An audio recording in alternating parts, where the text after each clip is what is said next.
You are listening to the Done with Dieting podcast, episode number 29. Hi, I'm Elizabeth Sherman, former corporate high-tech executive turned life and weight loss coach. But it doesn't seem like it was that long ago that I was searching for that perfect diet. You know, the one that would finally be the magic pill to lose the weight that I so desired.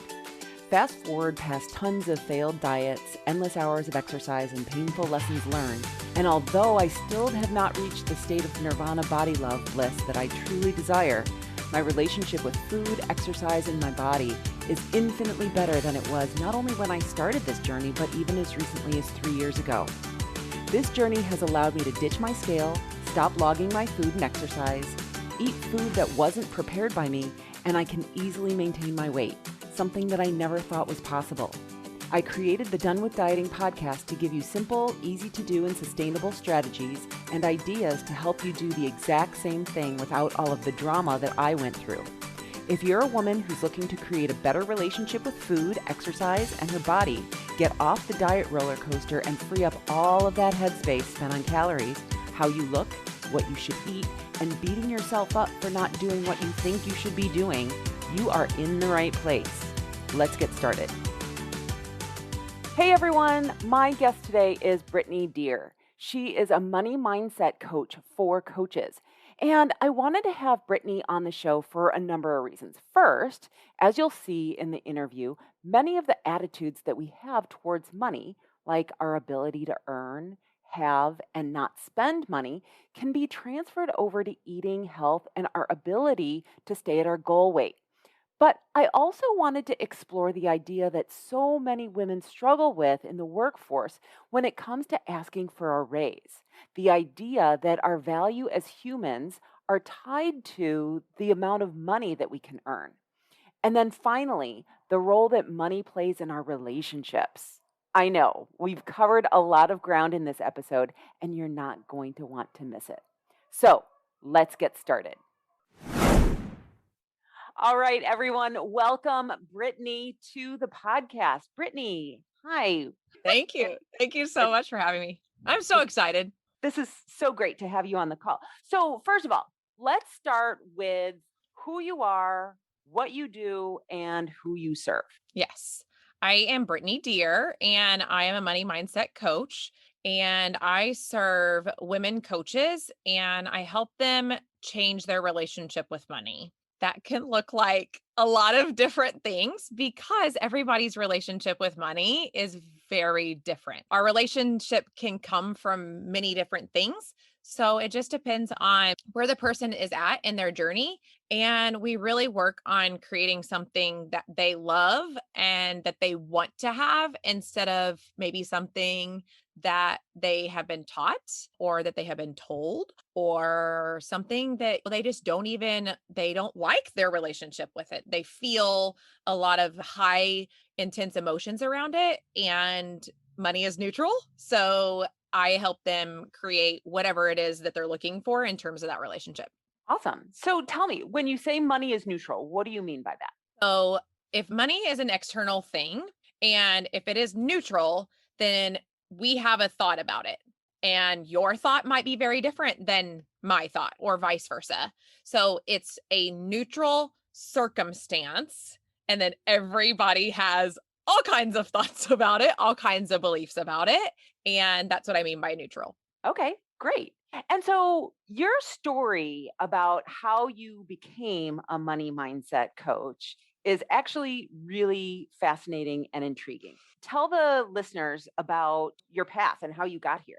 Okay. In a nutshell, we'll do it in a nutshell. Otherwise, You don't I feel have like to do it in a nutshell. You can be as long-winded as you want. I truly feel like I've lived two different lives. And when I say that, like my life now is so drastically different that it doesn't even feel like it's been one thing that just changed. It literally feels like I'm two separate people, two different lives, especially when it comes to money. But I grew up in a household with a blended family, and then my mom was also a single mom on that side of my family.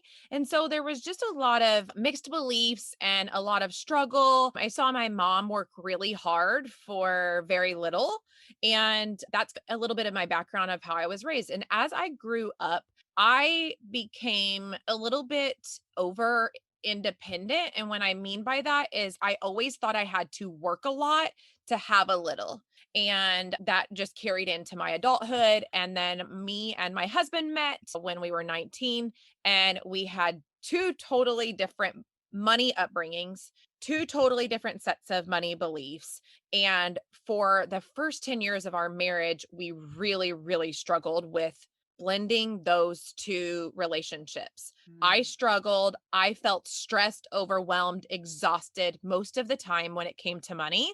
And my husband, well, in both of our households, they just money wasn't talked about, which I know we're going to get to that. So like it wasn't talked about, but his parents just lived a little bit differently, and I would say just more middle class, not a lot of money, but also never really was able to see any struggle or anything like that. And grew up in that like work really hard all of the time, work 60, 70, 80 plus hours a week was very normal. And so when he and I got married, like I said, for the first 10 years, it was just a strain all of the time for us. We lived mostly paycheck to paycheck. It felt very hard to make it. It felt like we were never going to get ahead. The relationship, when I refer to a money relationship, I literally look at it that way. The relationship that I had with money was so difficult. It felt like something out of my reach. It felt something like I was never going to be able to understand money, or just it felt very hard and foreign. And it took a toll on our actual marriage. And because we could just never find common ground, it was the thing that we fought about most of the time, which there are statistics out there that prove that is one of the top reasons that people get divorced is money. And so in 2016, we were on the verge of divorce, like as in very, very close. Neither one of us, I would say, wanted it, but we could not figure out how to find this common ground. We were raising young kids, and everything just felt so difficult. Our house was in foreclosure, Mm. and we were about to get divorced. And so from there, I had been following a childhood friend for quite some time. She was a life coach, and I had never heard of a life coach. And I thought, you know what? We have done everything. When I say he and I have done everything, we did financial counseling. We've done all of the debt elimination processes that you could literally think of. We have met with financial planners. We had done all of the things that we possibly could at that point in that first decade. And I was like, why is none of this working? What is happening? Why is none of this working for us? And so I met this life coach, and she introduced me to that my thoughts create my results. And I never had actually dove into what I actually thought about money. Never. It just never crossed my mind to look at all of those thoughts and say, oh, it's hard. It's difficult. I don't like it. I have to work a lot. I have to sacrifice time with my children to make money. Oh, my husband makes more than me. That's a problem. Like I just never dove into that. So in 2017 is when my new money journey started, and I drastically changed. But now that's why I'm so passionate about money mindset, because my husband and I have done all of the actions, the debt elimination processes, the hired financial counselors, the advisors, all of the actions, but never looked at what our actual thoughts and beliefs were when it came to money. And that is the foundation of that. That those all of those processes are not bad or wrong, but they're not going to work if you're thinking that money is hard, money's awful, I'm never going to make enough, like all of these things. The processes, the debt eliminations, all of those things, they're just not going to work if you're having those underlying beliefs. And so that's what I noticed was my belief system was not where I wanted it to be. And that's why nothing was working for us. And so I started working with this coach, and which is funny, she wasn't a money coach. At the time, she worked with network marketers. Okay. So I wasn't even a network marketer, which is so funny to me all the time. I'm like, I just was like, I've got to, whatever she's doing something that I clearly don't know about. And I had no money. Again, my house was in foreclosure. So I went to work at Starbucks part time so that I could pay her. And in that 2017 year, my husband and I saved our marriage. We saved our house. I left my full-time job the following year. I started becoming a coach in 2018. And since then, I've created a six-figure business. That So is so amazing and inspiring. If you could go back to Brittany of 2017 and tell her something, what would you tell her? I think in that year, I was so determined to fix all of the things. And when I say fix, I was like, oh, right, I got a lot on my plate. Like, I'm trying to heal my marriage. I don't want to lose my marriage. I got to save my house. I've got two young children. And also, it was my first thought was like, I could potentially be a single mom here. Like, I've got to figure this Mm, out. yeah. So it kept me going, but I would say to her now, because I'm very driven and I'm also very like, once I set my mind to something, I'm going to keep going. But I think that's the biggest thing that I would tell anyone is just to keep going because that's the hardest. 2017 was not fun by any means. It was hard. It brought up a lot of things that I just never thought about, money wounds from my childhood, and I had to face a lot. And so in those moments, I don't recall telling myself to keep going. I had to have something that would saying, keep going, keep doing this. This will pay off. And so I would say it was probably just to keep going even when dot dot dot even when it's hard, even when something comes up and it feels bad because that year, I would say, felt bad more than it felt amazing, even though I was having astronomical results, right? Like I was changing a lot. It didn't feel comfortable to me. And you brought something up, which is one of the reasons why I wanted to have you on the podcast, which is the things that we think about weight loss are very in line and parallel to the process that we go through when we're thinking about eliminating debt or all of Yep. that stuff. They are so in tandem. So this is Yeah. perfect. Yeah. Yeah, for sure. I work with a lot of like fitness and health coaches, and we talk a lot about the parallels and how when we start looking at our money relationship, how many parallels there are into many other areas of our life. I hear it a Mhm. lot with marriage or just relationships in general because I refer so much to our relationship with money. It is if you think of just a relationship in general, you want it to be amazing. You want it to thrive. You want it to feel good. You want to be around that person if it's a personal relationship. And so when you look at money as like a person, it allows you to be like, okay, wait, if I get to decide what this is like, what do I want it to look like? And so for Yeah. me, I've been with my husband now for gosh, I don't know, 15, 16 years. Long time. I done lost track.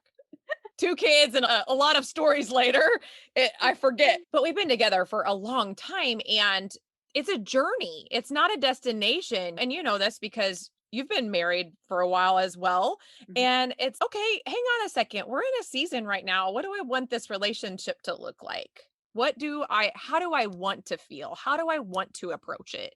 Maybe we are in a hard season with money. Maybe we are in a hard season of parenting. Maybe we are in a hard season with our health or whatever that may be, right? And so when we do the same thing with money and we look at it as a relationship and not just this thing that we all have to have, right? Or need or whatever, then it gives us option. Yeah, I love that because I've been talking a lot with a few of my clients recently about their health and how there are going to be times when their health is going to, or their health habits are going to be easy to maintain, that they're going Yep. to be running on all cylinders. And then there are going to be times when things are a little bit crunched, that they don't have as much time to spend on preparing food or exercising or whatever it is that they're doing. I had never really thought about that in terms of money before, that your relationship with money changes just like your relationships with business or your partner or your children or your girlfriends would change. That's fascinating. I love that. Yeah. Yeah, and I think that's the biggest thing that I try to teach my clients is that when we start this work, it's not a destination. Yeah. If you stop, let's just say that you're eating decently healthy and you're loving it for a year and then for 6 months you decide to eat burgers every day, your life is going to be you're going to feel a little bit different, right? Like it's going to be you're going to be different. You're going to have different results, right? So it's the same thing with money. It's a journey. It's a lifestyle that you choose. And for me, I'm always looking at how can I keep growing my money beliefs? Always. It's like what opportunities can I use to help me grow my own money story, my own money journey? Like I want it to look like this, and the everyday things, I just am always making sure I'm applying it to where is my growth in this? How can this help me with my own money relationship? And when I say that, the other thing that I often get is, well, do you feel negative around money? Of course. Like Mm. I had a story for a very long time, more than half of my life at this point, because I've only been doing this work for 4 years. And so it's more than half of my life. I had more of I would call it a toxic relationship with money. It wasn't something that I loved. It wasn't something that I looked forward to. It stressed me out more than it didn't. And so of course I do. Of course my brain's going to naturally go there because it's been trained for so long to go to, well, this is going to be hard. You're going to have to work really hard. That was a big one for me. You're going to have to work really hard to make XYZ or to save XYZ or to invest XYZ. It's just, that's my story. And the other thing is, something that I really struggled with is if an expense comes up or something like that, my brain naturally goes to the money. It Mm. always has. It always has.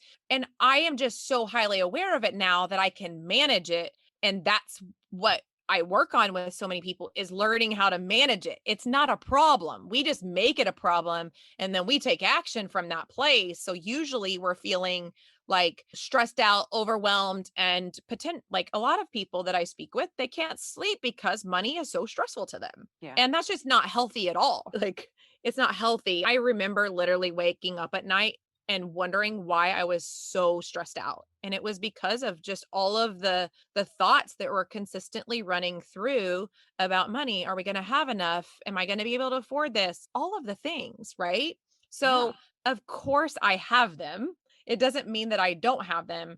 It just is learning how to manage the thoughts and the emotions that we have attached to money for so long.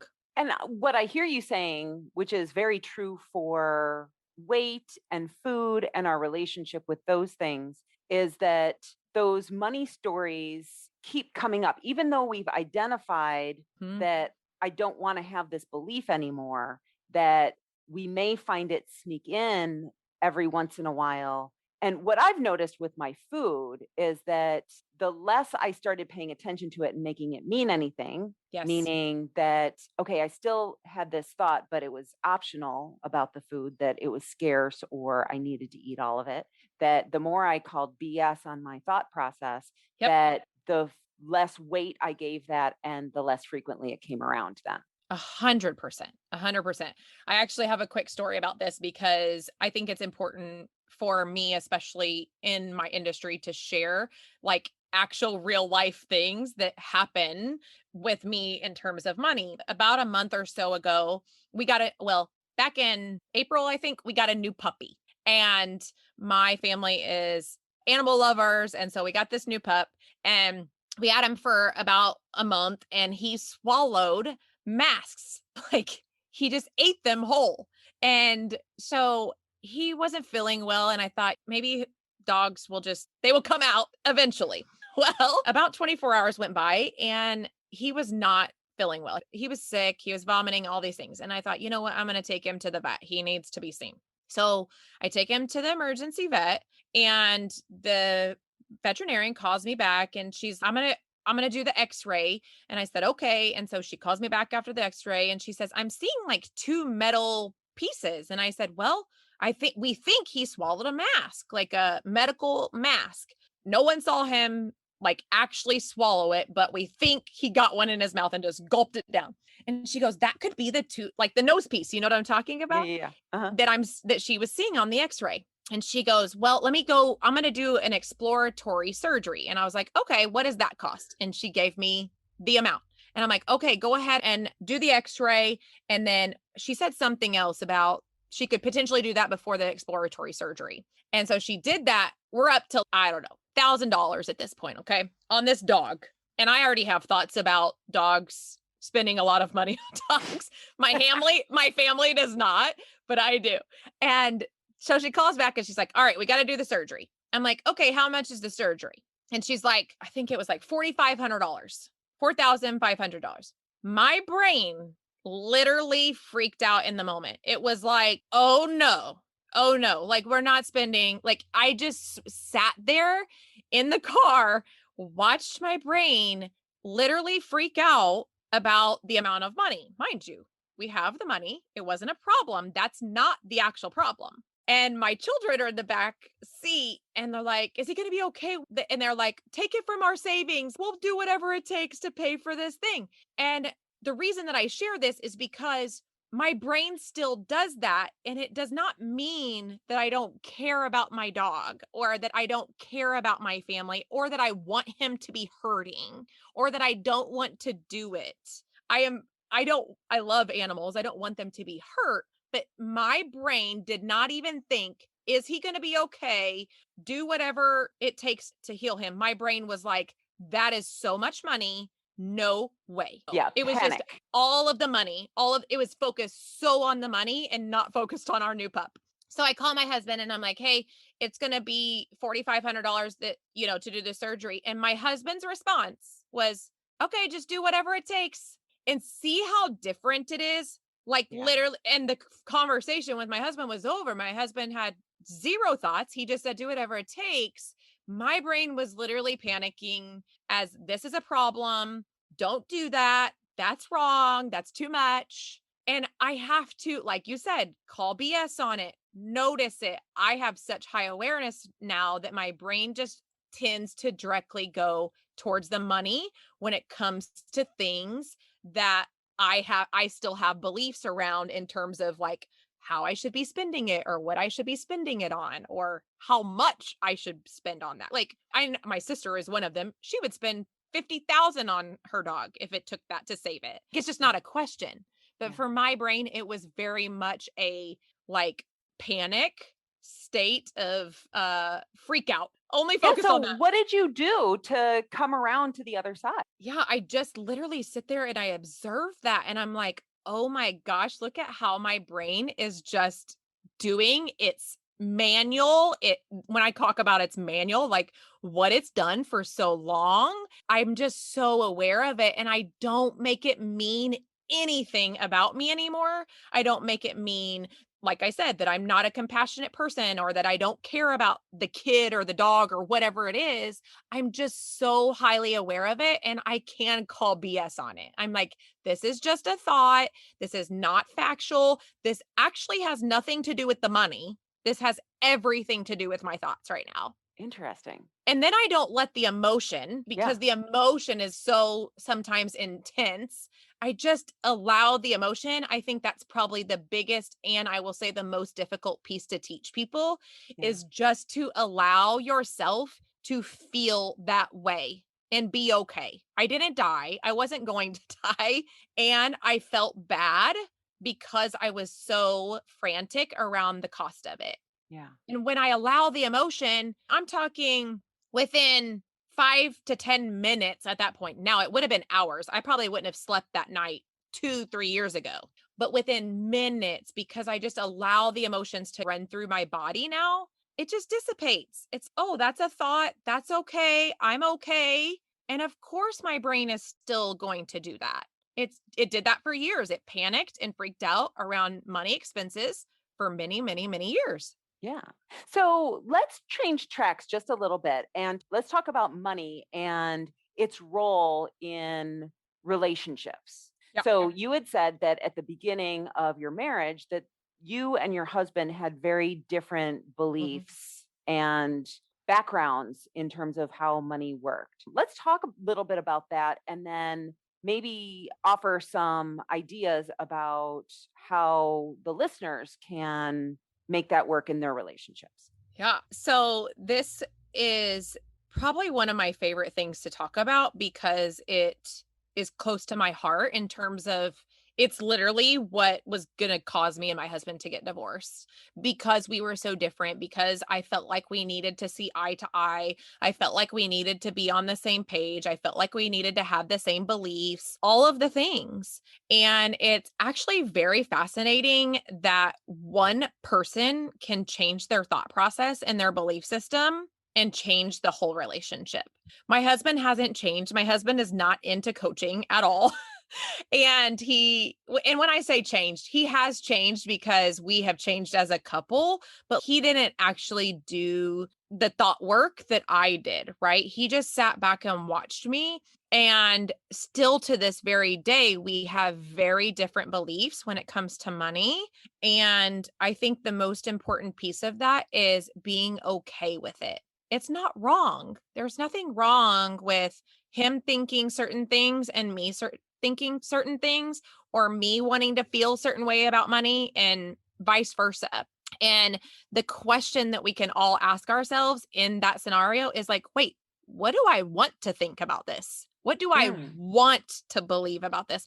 What do I want to feel about this expense or whatever it is? And I never figured that out until I started doing it in terms of myself. I always thought we had to be one. And when I say one, it was like, oh, it's either this way or no way. And I hear that a lot with married couples is you have to always be on the same page in terms of money, and not always. It's okay. It's okay for people to disagree with you, and including your spouse. It's okay as long as you don't make it a problem. So my husband is very thrifty, very conservative, and I am not. And we're thriving. We have two thriving businesses, and we're doing great in terms of our relationships with money. And they're very, even though they're very different. It's so interesting how we as people can be judgy of how other people are spending money. When we look at someone who's got a new car, like a neighbor or something like that, we're like, Yep. oh, they just got some money. Look at how they're spending their money. Or maybe it's envy. I don't know. It's just interesting. And so when you have that relationship where one person is thrifty and the other person is not as much, of course, there might be judgment going on between the two of, I For don't think that sure. you should be spending that, or I think you should live a little kind of. It's Well, yeah. interesting. Yeah. One time my husband told me I don't remember exactly what we were talking about, but it's been a while ago. And he looked at me and he said, "You're really good at spending money." And I would say that in that moment, I had two different things. I was very triggered. This has been a while ago, but I was very triggered. And I Yeah. was also like, of course I am. Like, in a way of like, I want to be good at spending money because money is meant to flow in and flow out. I don't want to be bad at it. I don't want to hoard it. I don't want to feel like I can't. And it was just two different like things in the moment. And I remember him saying that as like it was almost like it was an insult, thinking that at first. But when going back to you saying it causes a lot of tension, the only reason that it does is because no one asks themselves. We just aren't practiced or taught to ask ourselves, what do we want? What is it that, how do we want to feel? What do we want our relationship to look like with money? Think about how money's taught to children. Like, most of us learn our money beliefs by how we were raised. That's a Mhm. huge one.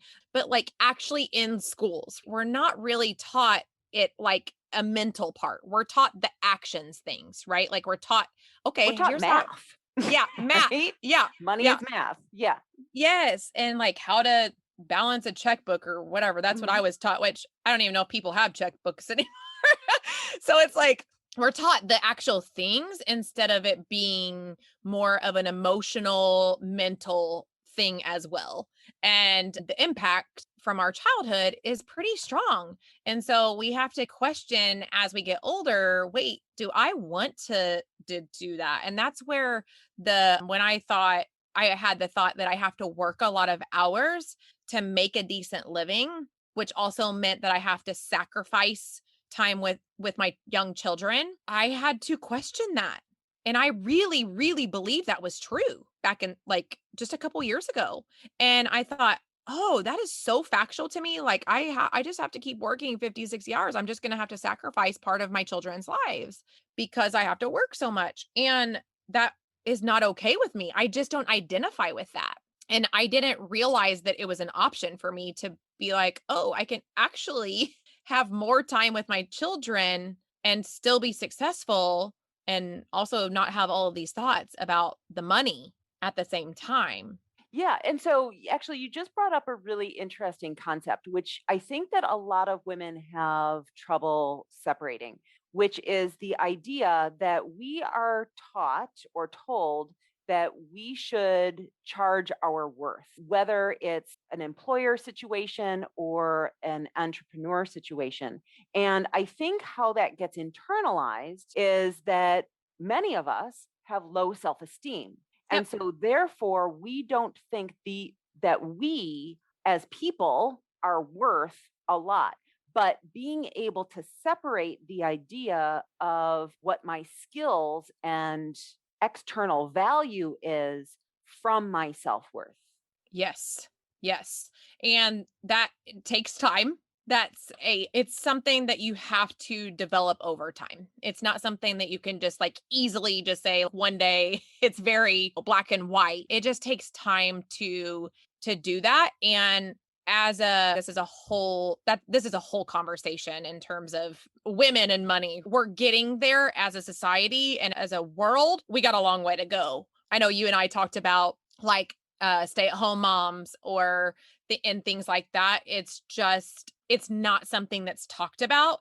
And so if we start talking about women and money more, the belief systems are going to start to shift because women are going to just realize that they have more options and they're going to be making more money, they're going to be contributing more, and that just changes the world in itself. But we have to talk about it first, right? Like you're saying, we have to start and inside and start talking about it and start helping the women differentiate that in order to have the future growth. Well, that starts with the young generation. So it's people like you and I that have conversations like this, that someone out there will be listening, and then they will start thinking different and they will start applying this work. And then they have a 8-year-old, 10-year-old, 15-year-old daughter, and then they start teaching them that. I don't have daughters, but I have boys. And yes, I only work with women, but I still think it's important whether you have females or male children, but it's really feeding the children in that younger generation different money stories than what we have just done generation after generation. Yeah. Well, and I grew up in a time when it was gauche to talk about religion, politics, or money. Yep. And yet, what was really interesting was I grew up in a family where politics were talked about freely and not from a place.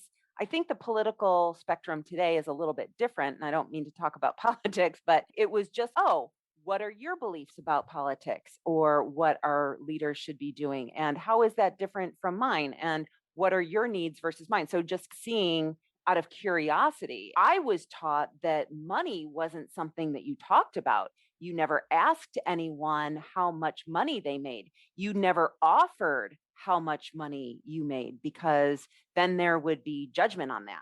Yeah, it's a completely different conversation today than when I grew up. Yeah.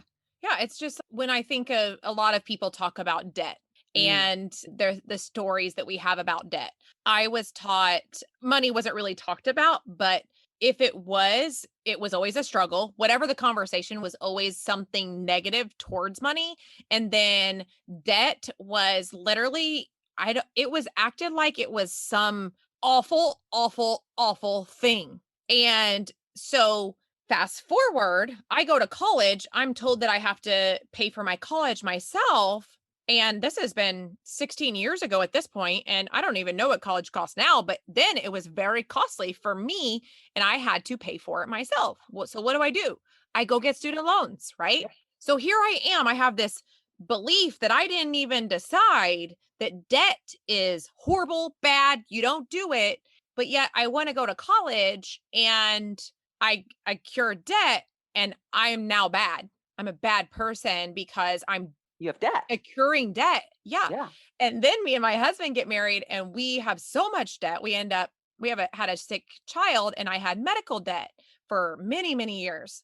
And there it is again. It's bad. You're not supposed to have it. And that was probably one of the first like set of money beliefs that I had to work on was all of my thoughts about debt Mhm. because this might blow some people's minds, but debt is money. And if you don't want your money relationship to feel awful and toxic, then you have to start with debt because debt is money. That's all it is. It's just money that's given to you to use for future things. So if you feel bad about it, then you're actually feeling bad about money. You're Yeah. overwhelmed with it. You're stressed with about it. It was a few years ago that I was following someone online, and she was talking about how whenever she pays her bills, she actually thanks her creditors. Yeah. Because if you think about it, the debt that you're incurring is money that you don't have. So they are lending you money in order for you to do something or have something or experience something that you wouldn't have without that lending. And Yeah. so be And thankful for that debt. yeah, so now I'm like, "Oh my gosh, how awesome is that?" Like, how cool is that that is available to me? Right. And it's so interesting because people differentiate it. When they think of debt, it's like, "Oh, it's okay to have a mortgage because you have to have a roof over your head." It's like, that debt's good, but this debt is bad if it's Right. like Credit card something debt. else. Yeah. Yeah, or something else. And I'm Mhm. like, "It's all debt. Debt's neutral too because debt is money." So, it's just a really fascinating conversation to have and then talking about it is so crucial because if we don't talk about it then it's never going to change. Nothing is ever going to change if we just continue to say I'm not going to talk about money in this house or I'm not going to talk about politics in this house or I'm not going to talk about whatever religion or anything. And when you like all of the topics, because I always say there's religion, there's politics, there's money, and there's sex. Those are the things that nobody talks about. And I'm like, Mhm. and I'm the person that I'm like, can we just talk about all four of them right now? Can we just like all of them, please? Because I'm so fascinated and curious about all of these taboo topics. Like that's a learning thing is yes, it's sometimes difficult to get your place yourself to a neutral space when you're very passionate about something. I get Mhm. that. But that's the key is, oh, how can I be curious about this person's thoughts about politics or about religion or about money? Like, how can I be curious? Because that's the only way that you can find out things about yourself that you never realized. And I always say that I tell my clients one of the best ways for them to learn things about themselves in terms of money is to listen to other people talk about money. Tell me more. It's like I call it campfire talk. Everybody's sitting around a campfire and they're talking about all the things. And let's bring up some hot topics right now. They're talking about all of the money that is being given out in the US right now. Okay. Okay. I literally sit there and I listen and I'm like, what is my brain doing right now? What Mm. what am I thinking? What is my body feeling? How am I feeling? Am I feeling uncomfortable? Am I feeling tense? Am I feeling like I've got to say something? What is what am I doing? I'm curious. I'm not firing back at whatever so and so is saying around the campfire. Yeah. I'm literally investigating internally. It is the most and the easiest way that you can have awareness around your own money story. I understand it takes a little bit of practice because sometimes our brain wants to say, I got to say something right now, or I got to chime in. But if Yeah. you can learn to sit and watch your brain and your body, you are going to learn so much about yourself. And then you're going to be practicing not allowing other people's thoughts about money or religion or politics or anything to trigger you so much. Well, right. And so often we just feel like we need to change other people's opinions, and that's never going to happen. Yeah. Yeah. Oh, yeah. I tried that for 10 years. If anybody's wanting to know, I tried to do that for my husband and it didn't work. So there's that. I actually tried to change him. I literally thought, oh yeah, I can change him. I can change the way he thinks about everything. I could just change him as a person. That's Nice. unfortunately that's not how that works. But I can change myself and I can change what I think about him and I can change what I think about money and I can do all of and whatever he says about money, I can always change my thoughts about that. That's always available to me. Yeah. Yeah. You brought up stay-at-home moms a little bit ago, and I want to go back there because one thing that I know that I've had this experience before, even though I'm not a stay-at-home mom and never have been a stay-at-home mom, but there was a period of time when my salary was very unequal to my husband's. And Mhm. so I noticed this conversation coming up with a lot of my clients in terms of their money or them not feeling like they have money because Mhm. they are not quote unquote earning money, Yep. whereas their husband is. So let's Yep. talk about that dynamic a little bit. Mhm. And what do you think about that? I'm going to give my unfiltered thoughts here. It fires me Please. up because we've created that as humans. We've created a world where it's a problem when we don't encourage women to make money, first off. And then we shame them for staying at home with children, which is by far the hardest job in the entire world to be a stay at home mom. And then these women feel inadequate to spend the money because it's not their money. You could be in a 20-year marriage. I don't care what it is. And there are still women out there that think it's his money and not mine because I don't make it. And we have just created that as a society because we just don't encourage women to have a relationship with money that they love or whether it's theirs or not. Like it's not, especially in a marriage, we differentiate it. And that is not a, I decided this for myself. It is a society thing. So everyone needs to know that is something that society has created, not that each individual person has decided for their own money beliefs. And we carry that down. Like we just continue to carry that. That's another huge area of where money beliefs come from is external or society. What other people say about money, oh, that might be, I should probably do that. But in order for them to move forward from thinking it's his, they need to ask themselves, what is it that I want to think? What is it that I want to feel? And how do I want to approach this relationship? How do I want to start creating a new relationship with money? Because it creates a lot of, in addition to the money itself, it creates lack of self esteem, lack of Hmm. self confidence, feeling inadequate, feeling like they're not doing anything, like they're not contributing. I see it. I actually was just with someone who is a stay at home mom as well. And she was just talking about this. And I hear words like, and my husband is frustrated because I'm not making money. And then it becomes this thing that comes between the two, right? Because we put so much pressure that it's a problem because you decided to be a stay-at-home mom. Yeah. And there's so many options. There's so many options in terms of if you want to make money, okay, then let's figure out what you can do to make money, but it creates that relationship when you're a stay-at-home mom with money creates so much internal problems that we don't see in the moment because we're busy raising children. Literally. That takes so much time that you're like not even recognizing.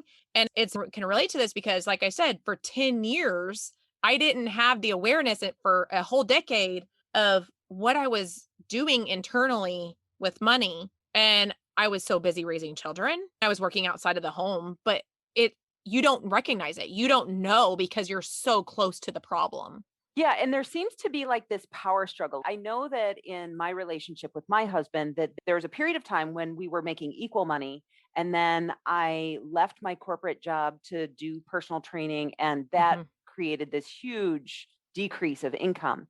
And to pick up the slack around the house because I wasn't working as much, I decided that I was going to take on all of the chores and then we started having this resentment, Yep. weird thing going on because I wasn't making enough money, and yet I was resentful for what he wasn't doing around the house. And Mhm. yeah, it creates this really weird dynamic between the two where both people then are looking at each other saying, "You're not doing enough," instead of Yes. appreciating what each one is bringing to the table. Isn't that fascinating? Because you don't really realize that it's not the money, right? Like we know now that it's not the actual money, but isn't it fascinating how that dynamic starts happening and you're like, wait, what's happening here? Oh, it's the money. So then money gets blamed, right? Yeah. So if money is the problem, then you start having all of that emotion around the money itself, the resentment, the blame, the shame, the all of the things. It's so Yeah. fascinating just to think about it because you're like, "Oh, why am we're having this resentment towards each other?" And it's our brain wants to say it's because of the money. Yeah. Yeah, that's so fascinating to think of.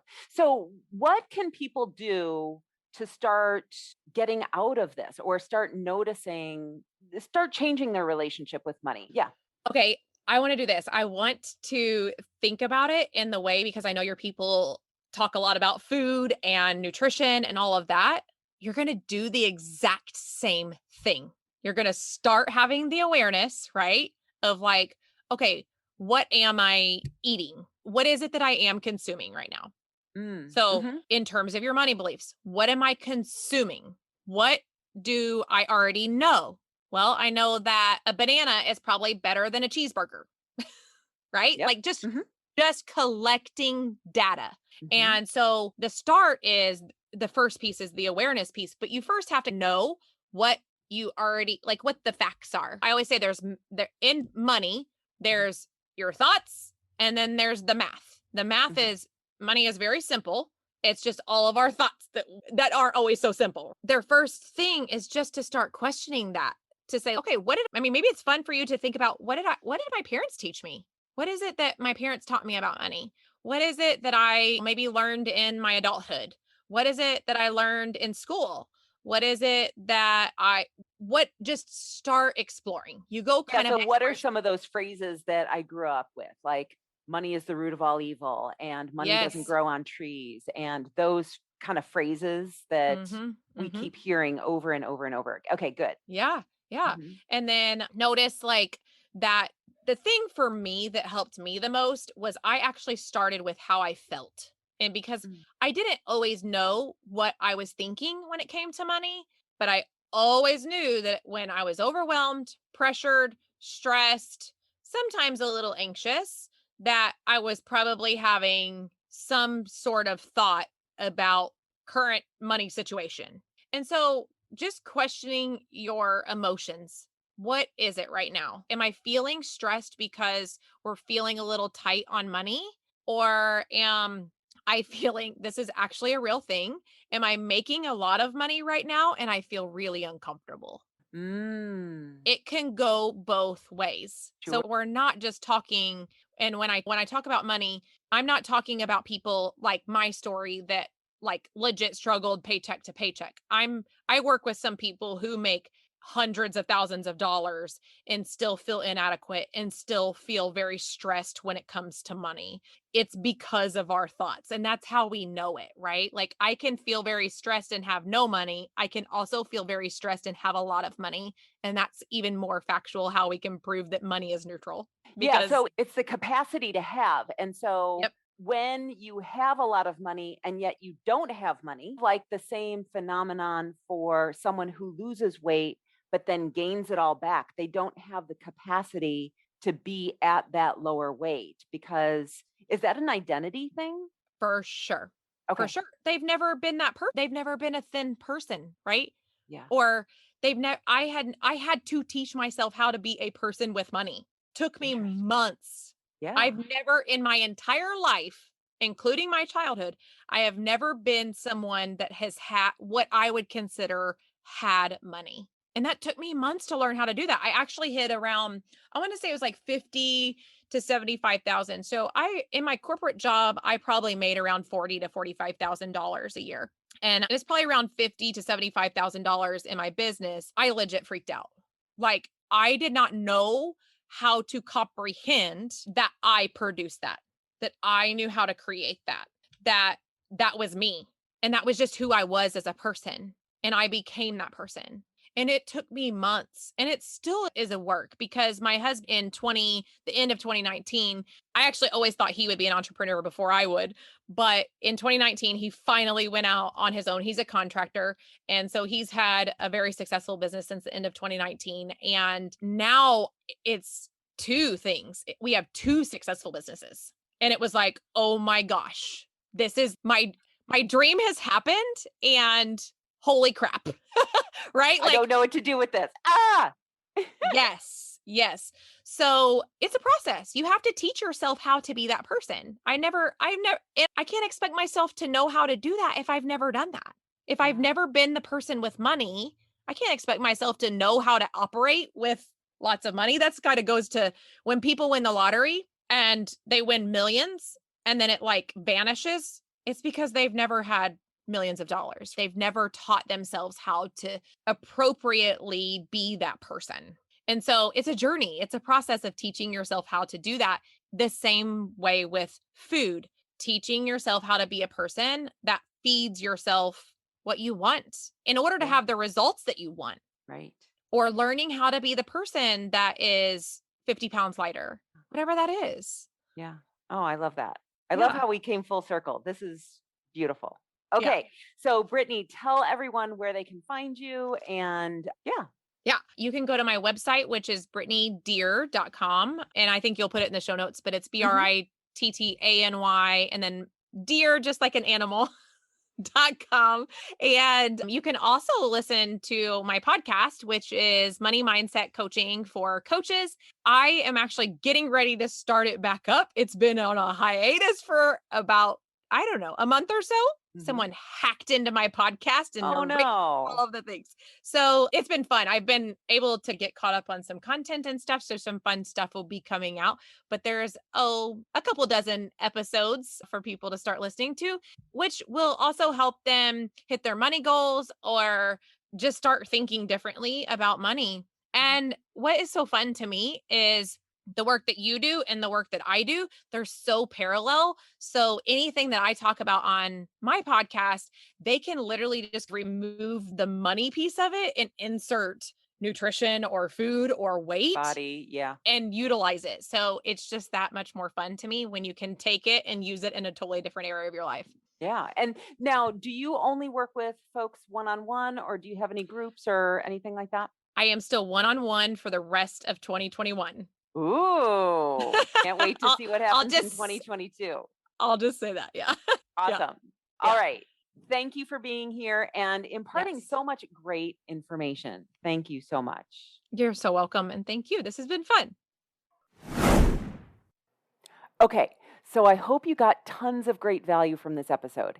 And what I love about having guests that really have nothing to do with health per se on the show is to illustrate how attitudes and perspectives from one of the areas, money or health, can be applied to the other area. So for example, if money is easy for you, but maintaining your weight isn't, what are the views that you have about money that you can borrow and apply to your weight?